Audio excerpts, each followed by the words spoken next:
Hello guys, welcome back to my channel. आज मैं आपको एक बहुत ज़्यादा इंटरेस्टिंग और बहुत ही ज़्यादा इन्फॉर्मेटिव टॉपिक को समझाऊंगी। आज मैं आपको बताऊंगी कि क्या सच में आपका जो वीर है, एक बूंद वीर आपके 100 बूंद खून से मिलकर बना हुआ है।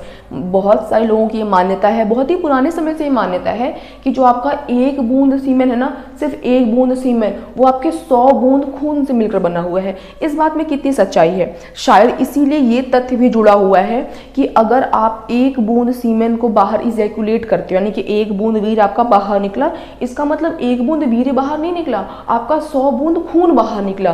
तो जाहिर सी बात है, लोगों के मन में ये डाउट आएगा ना, इसका मतलब ब्लड लॉस हो रहा है, यानी बहुत ज़्यादा क्या आ जाएगी, कमजोरी आ जाएगी। इसी कारण से लोग क्या कहते हैं कि सीमेन के लॉस से क्या आती है, कमजोरी आती है। अगर आप अपने वीर को बाहर निकालते हो तो आपको वीकनेस हो जाएगी। ये इसीलिए कहते हैं क्योंकि लोगों ने आपको भ्रमित कर रखा है। लोगों का कहना ये है कि 100 बूंद खून से एक बूंद क्या बना है, वीर बना है। आप सोचोगे मैंने 5 बूंद वीर को बाहर निकाला, इसका मतलब सिर्फ 5 बूंद वीर नहीं निकाला, मैंने 500 बूंद खून निकाल दिया। अब 500 बूंद खून निकाला है तो मुझे क्या होगी, बहुत ज़्यादा कमजोरी होगी। और अगर आप सोचोगे ना कि मुझे वीकनेस हो रही है, तो ऑटोमेटिक आपको क्या होती है, वीकनेस फील होने लगता है।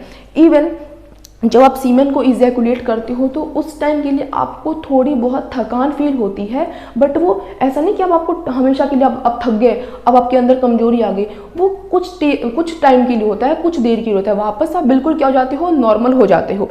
ऐसा क्यों होता है वो मैं किसी और वीडियो में बताऊंगी, बट फिलहाल के लिए आपको ये समझने की बहुत ज़्यादा आवश्यकता है कि वीर का खून से कोई दूर दूर तक लेना देना नहीं है। आपके 100 बूंद खून से आपका एक बूंद वीर नहीं बना है।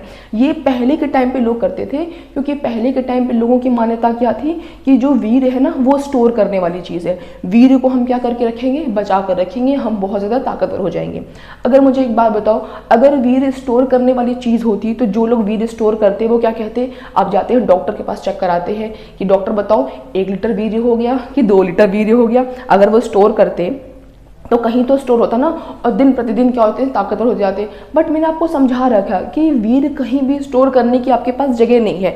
जिस तरीके से आपका जो टेस्टिकल्स होता है वो आपका स्पर्म का प्रोडक्शन करता है, उसके बाद बहुत सारे फ्लूइड ऐड होते हैं, बाद में जो आपका स्पर्म होता है वो बहुत सारे फ्लूइड में मिलता है, फिर उसके बाद वो सीमेन बन जाता है। उसको स्टोर करने की आपके पास कोई भी जगह नहीं है।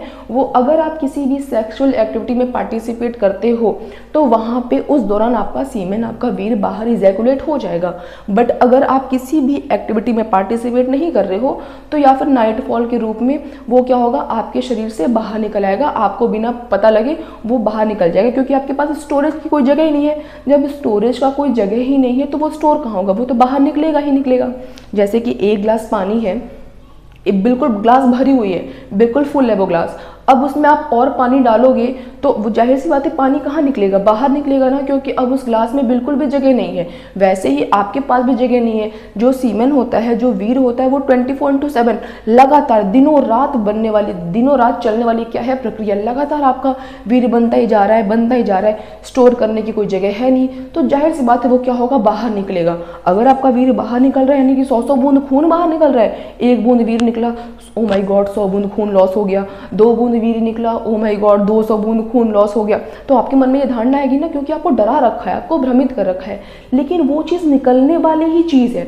सीमेन बना ही इसलिए है, भगवान ने वीर बनाया ही इसलिए है ताकि आप उसे क्या कर सको, निकाल सको, उसे आप बाहर निकाल सको। वो निकालने के लिए ही बना हुआ है, वो आपकी अगली पीढ़ी के लिए बहुत ज़्यादा ज़रूरी है।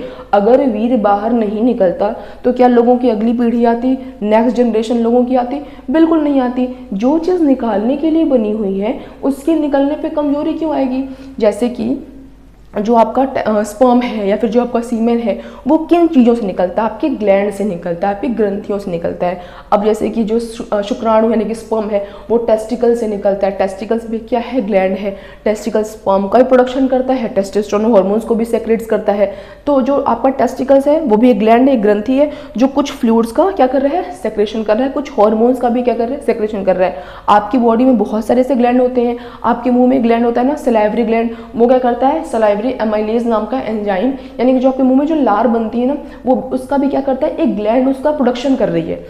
अब कोई आपसे कहे नहीं नहीं लार मत निकालो बाहर, मुंह से बाहर आपके लार नहीं, मुंह में आपके लार नहीं बनना चाहिए, आपका जो लार है ना वो 100 बूंद खून से 1 बूंद आपकी लार बन रही है, तो क्या आप लार, मुंह में लार बनाना बंद कर दोगे? बोलोगे नहीं नहीं हाँ यार सही है।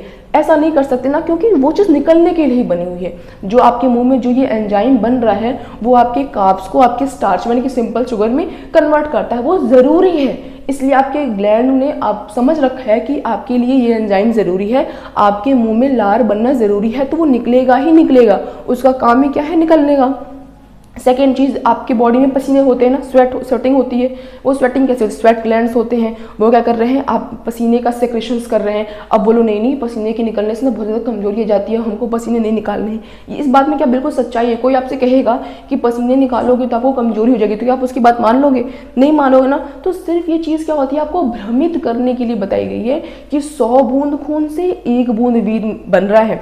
तो अगर आप 1 बूंद वीर्य बाहर निकाल रहे हो, उसका मतलब 1 बूंद वीर्य बाहर नहीं निकाल रहे, 100 बूंद खून बाहर निकाल रहे हो। तो आपके मन में ऑटोमेटिक आएगा कि अच्छा हाँ, तो मुझे बहुत ज़्यादा वीकनेस हो जाएगी, मुझे तो बहुत ज़्यादा कमजोरी आ जाएगी, अब मैं बहुत थक जाऊंगा, बिल्कुल किसी काम करने के लायक नहीं बचूंगा, क्योंकि मैं बहुत ज़्यादा क्या हो चुका हूँ, कमजोर हो चुका हूँ।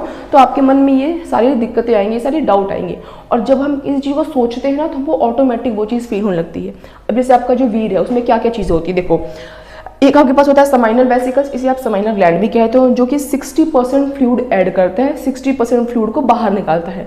उसके बाद कह रहा आपके पास एक प्रोस्टेट ग्लैंड होता है जो कि 30% फ्लूइड को बाहर निकालता है। इन फ्लूइड्स में क्या होते हैं, न्यूट्रिएंट्स होते हैं, प्रोटीन होता है, मिनरल्स होते हैं, वाइटामिन होते हैं, ठीक है। उसके बाद कह रहा है स्पर्म होता है 10%। तो 60 कितने होते हैं, 90 और 10 100, यानी 100%। ये 100% आपका क्या है, सीमेन है, यानी ये आपका क्या है, वीर्य है। तो इस तरीके से वीर्य का फॉर्मेशन हो रहा है, खून से वीर्य नहीं बन रहा है। ये जो सारे ग्लैंड्स है ना, ये सारे ग्लैंड्स कुछ कुछ क्या ऐड कर रहे हैं, फ्लूइड ऐड कर रहे हैं। उन फ्लूइड में क्या होता है, देखो मेनली आपके काम की चीज़ क्या होती है, स्पर्म, जो कि सिर्फ कितना होता है, आपके वीर्य में सिर्फ 10% शुक्राणु होते हैं, बट उनके लिए ये जो फ्लूइड है ना, जो 90%, ये कुछ उसको न्यूट्रिएंट्स प्रोवाइड करते हैं, जो कि स्पर्म को जिंदा रहने के लिए, उसके मूवमेंट के लिए, उसकी ज़िंदगी के लिए बहुत ज़्यादा ज़रूरी है। तो इस तरीके से यह बनता है, आपका सीमेन बनता है। आपके खून का और आपके वीर्य के बनने का आपस में कोई भी लेना देना नहीं है। पुराने समय में लोग इसलिए कहते थे क्योंकि लोगों का ये मानना था, लोग उस टाइम पे इतनी एजुकेशन नहीं थी ना, लोग इतने पढ़े लिखे नहीं हुआ करते थे कि लोग ये बात को समझ सकें। उनका मानना ये था कि अगर आप अपने स्पर्म का इजैकुलेशन कर रहे हो तो आपको, क्योंकि उस टाइम पे नेचुरली थोड़ी सी टायर्डनेस होती है आपको फील, तो उनको लगता है अच्छा अभी थकान फील हो रही है, मतलब कि शुक्राणु की यानी कि स्पर्म के या फिर सीमेन के निकलने से क्या होती है, थकान होती है। तो लोगों ने उसको कहीं से कहीं भी जोड़ दिया कि 100 बूंद खून से 1 बूंद वीर्य बनेगा, 1 बूंद वीर्य निकालोगे मतलब 100 बूंद क्या निकल जाएगा, वीर्य निकल जाएगा। तो ये सिर्फ आपको डराने के लिए चीज़ थी। अभी भी ये चीज़ें कायम है। ये चीज़ें अभी भी कायम क्यों है, क्योंकि वो लोग आपको डराते हैं, डराकर आपको बेवकूफ़ बनाते हैं और फिर आपसे पैसे ऐंठते हैं, उनकी बहुत अच्छी कमाई होती है। तो आपको बिल्कुल डरने की ज़रूरत नहीं है, आपको थोड़ा सा जागरूक होने की ज़रूरत है। जब आप चीज़ों को समझोगे तो ऑटोमेटिक आपको फील होगा कि 100 बूंद वीर्य से, 100 बूंद खून से 1 बूंद अगर वीर्य बनता तो वीर्य निकालने की चीज़ है, वो उसको उसका नेचर यही है कि वो निकले।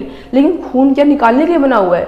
जब खून निकालने के लिए नहीं बना हुआ है तो खून से वीर्य कैसे बनता? तो ये ऑटोमेटिक आपके मन में ये सारी चीज़ें आएंगी।